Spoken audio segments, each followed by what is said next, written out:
Hi, this is Dr. Les Anderson. I'm a beef extension specialist at the University of Kentucky.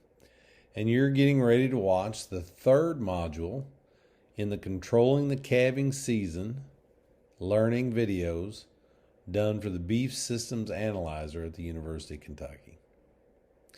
In the first two videos, we discussed the reasons for controlling the breeding and calving season and a general plan on how to implement controlling the breeding and calving season.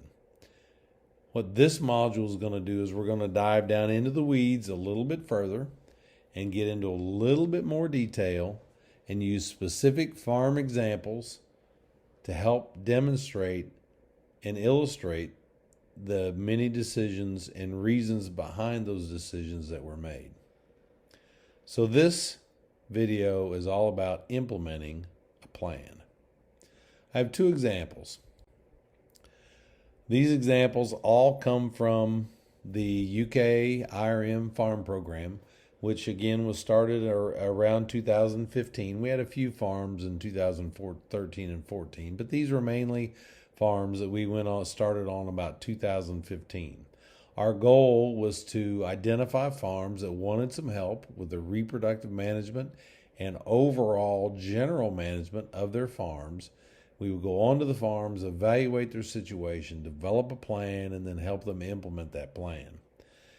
This first farm was located in Clark County in Winchester. And this fellow was calving over a long window.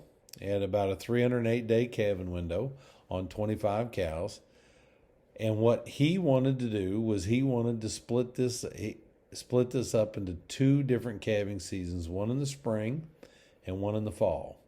What this producer did was he sold feeder calves, and he was tired of getting beat at the marketplace. The most inefficient beef animal to market is the single. And then if you're selling a single bull calf, well, you've just really taken all the value out of your cattle. Okay? And so what this guy wanted to do is he wanted two calving seasons, he wanted to spread it out, and he wanted to maximize his ability to sell some in a group. Okay, now with just 25 cows, you're not going to sell a ton in a group. But if you plan and if you prepare, you can at least sell some. So we went in in late March of 2015, and the first thing we had to do, because there was one group, right? One group, all running in the same pasture. The only way to gain control of the calving season is to first get rid of the bull. So we sold the bull. Second, we went through, and so this is in March, and we did our best to identify the reproductive status of every female. So we matched them up with their calves, best we could, to get a general age of the calf that was currently on the cow. And then we did palpations for pregnancy to get a general age of the calf if the cow happened to be gestating a calf. Okay, so we got our stage of pregnancy and we got the age of the current calf.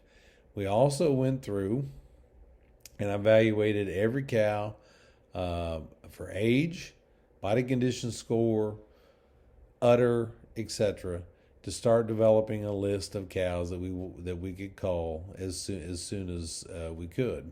So as we came in, what we decided to do was we were going to hold those three for spring. Okay, so this cow had just calved. Those two had calved in January, and they weren't pregnant. His spring calving herd he wanted in March and April. He had none calve in April. He had 3 cows that calved in May. So 2 weeks after they calved, we put a cedar device in for 7 days, and then we turned them out into a separate breeding pasture. We held all of these cows for fall breeding. Those two we fed MGA2 for 7 days, 3 weeks after they calved, and then turned them out into the fall breeding group. He had 2 cows that were open when we palpated, and both those cows were sold. In the meantime, he built a little bit of fence. He built some fence so that he could split the fall and spring calvers, at least initially. I mean, this first year we need them in different pens, and then and he also built a bull pen because he decided he wanted to maintain a bull year round, and so he would have them in for the spring, bring them out, put some condition on him, put him back in the fall, let him breed, bring him out, put some condition on him. At first, we wanted a 90-day calving window, but you'll see we exceeded that, and we cut that down after the first year. After, going into the second year. And so the first thing we did, we had those cows that we had saved here. Okay, we had 5 of them calve. 4 of them calved in March and April. 1 calved the first week of May. Okay, and then we had 1 that tagged along. Of course, we always got that one that kind of tags along. Remember, we held most of these cows. So the June down, we held most of these cows for a September and October calving window, and that window was extremely effective. Okay, notice we had a 36-day calving window in these cows, and including this cow, because we can't exclude her, we had a 120-day window in that first calving group. Now, these 5 cows did calve over a 73-day window. So what we did was we put a cedar divide, fed MGA, to these cows. Okay, and we just, we had that whole spring group, so we fed it to everything, but we were targeting these cows, and then we turned the bull out with them. We moved this cow down to the fall, so now we were going to have this group and that group.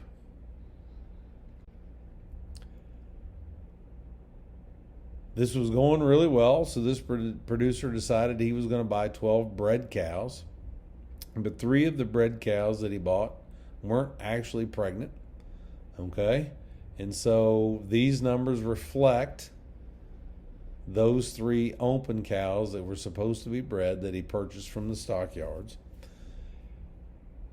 He had a 52-day window in the spring calving herd and a 50-day window in the fall calving herd. He had 3 cows that did not calve. None died. For a pretty effective breeding group. So now he has 2 groups born within 50 days. Okay? And his management has gotten considerably easier. Think about how much easier it is to feed these cows. Think about how much easier it is to vaccinate these cows. Think about how much easier it is to market these calves. Think about how much easier it is to manage this set of cows now that he's got these cows calving in a window.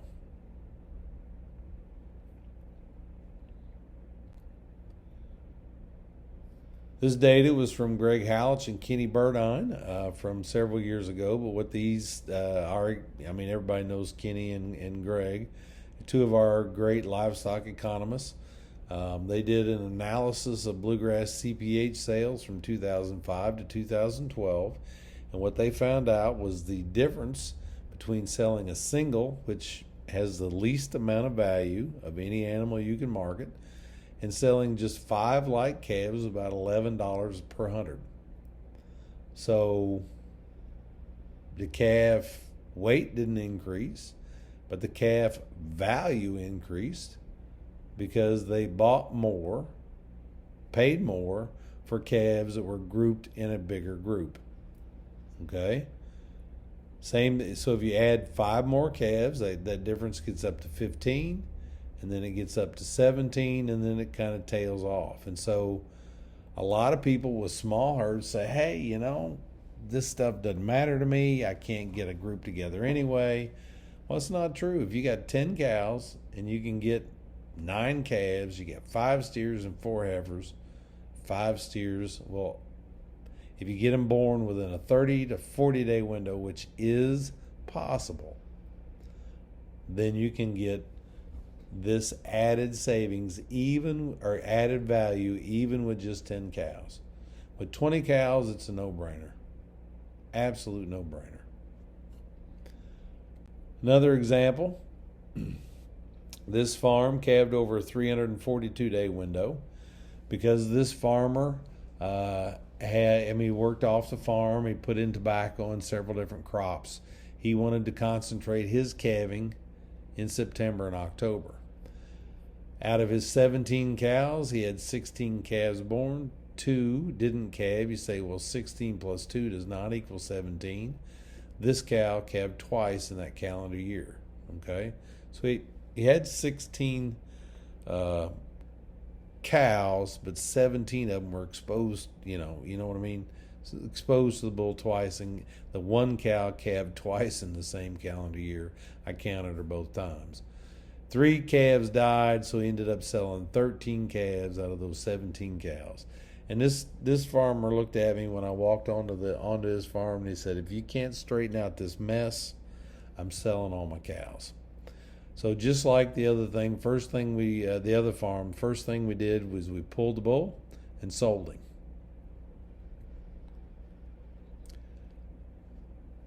That cow, as I've already explained, calved in January and calved again in December. We went through every single cow, and we evaluated every cow on her type, kind, and age, and we got rid of several cows out of this herd. Okay? This cow wasn't a cow that we were going to be able to really correct, so we just sold her. Those we held for fall breeding. Remember, we sold the bull, so it really wasn't a problem. Those we simply held for fall breeding. We did sell one of them. So what were we looking at again? We were looking at age, we were looking at teat and udder, we were looking at overall cow size, and we were looking at disposition. These cows averaged 1,725 pounds when we were there working them that day, and for this guy's resources, that was much too big a cow, especially for the amount that they were actually weaning. And so we decided to downsize these a little bit, and so we tried to sell as old, bad cows. Those 2 cows, we sold one. We put a cedar in the other one about 2 weeks after she calved and turned her with the bull, and we sold both of those cows. Sold both of the cows that were open and failed to calve. So we sold 6 done cows. He bought 2 replacement heifers that matched our type and kind, and the remaining cattle he's subjected to synchronization, and we used fixed timed AI. You say, well, why in the world did you AI here? This farmer was wanting to make rapid improvement. Again, he started off with 1,725 pound cows that were averaging weaning 310 pounds per cow exposed. Not very good. His goal was to get efficient. His goal was to get profitable. His goal was to get good. And for him to make rapid progress, he needed to use AI. We AI'd the bulls that maximized our ability to crossbreed and to fit his production and marketing goals. His marketing goal was to sell feeder calves. He in particular wanted to sell June and July feeder calves that weighed between 650 and 800 pounds. It was, when we started, he was at 650. When we finished now, I mean, he's weaning or marketing 8-weight August steers. Second year, you can see what happened his first year. Okay, he had 13 cows. We had one that didn't calve. The 12 that calved over a 60-day window. Those 2, we put a cedar in for 7 days and then turned them out with a bull. He bought 5 more replacements, and then we put those, and he did save this cow here because she was a young cow, and we exposed them to those 16 head to fixed timed AI. We were able to shorten that breeding and calving season even more. He did have 2 cows that didn't calve. His pregnancy rate was actually 100%. but he had 2 cows that aborted. He had 1 calf that died, so the total number of calves weaned out of the 18 was 15. Sold those 2 open cows because they were older. He bought 7 more replacements. 1 cow did have twins. AI'd 22 head. And the main reason that I put this in here is so that you can see that we got this calving season under control, and we kept it under control. We did identify that he was having some problems with abortion, which is what these asterisks are about, just to remind me of that. And so we changed his vaccination program to include more modified live, and it's going to take a little bit of time to get that implemented and get that in effect because we implemented it on the replacement heifers. Sold 5 more dun cows, bought 7 more heifers, sold the cows that were too big, and again he was having problems with abortion. I'm going to skip ahead real quick here. All right, and he did basically the same thing. He sold the opens, he bought 3 heifers that fit his profile, and bred 3 more heifers. And then at the end of the 7th year, okay, he had maintained a 50 to 60 day window for 5 years. He did have 1 cow who actually was pregnant here, had aborted, and then got rebred because we left the bull in. We preg checked them. We knew that we knew they were pregnant. Anyhow, she was one that we had preg checked AI in the first round, and she ended up catching here at the very end, which spread out the calving window. We did have cut the abortions down just a little bit. He had 1 open cow, which is the first line here. None died. Okay, so now he was weaning 20 calves out of 22 cows. And then we just rinsed and repeated. So what's the impact of what we did? Well, he started off with 5,281 total pounds of calf weaned. He finished with 11,788 pounds. He's like, wow, that's because he's got more cows. Well, right, he's got 5 more cows. But look at the efficiency. The pounds of calf weaned per cow exposed went from 310 pounds to over 550 pounds. Massive improvement in his weaning and his efficiency. In my opinion, the biggest indicator of this guy's impact was that in 2021 he basically doubled the size of his herd. He was able to rent another farm. He was profiting and doing very well with his cattle, and he expanded the herd.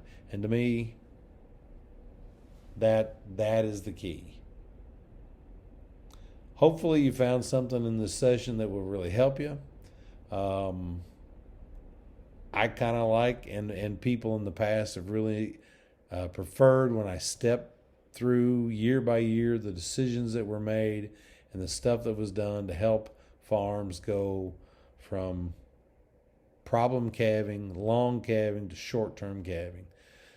A couple little side notes here. Both of these farms started off with big cows and finished up with little cows, and you're just like, well, what difference does that make? Well, this last farm, they started off at 1,725 pounds, and when we weighed them this last year, they averaged 1,235 pounds. And so he was actually saving over a ton of feed every year per cow. So just think of that. Just think about that for a minute. Okay? He was able to do that with really efficient culling, really efficient purchase for replacement heifers, and selection of replacement heifers from the AI'd stock. So hopefully this little tutorial, this little module helped describe and explain some of the methods that we use to go from a controlled calving season, or from a long-term calving season to a controlled calving season. Thanks for watching.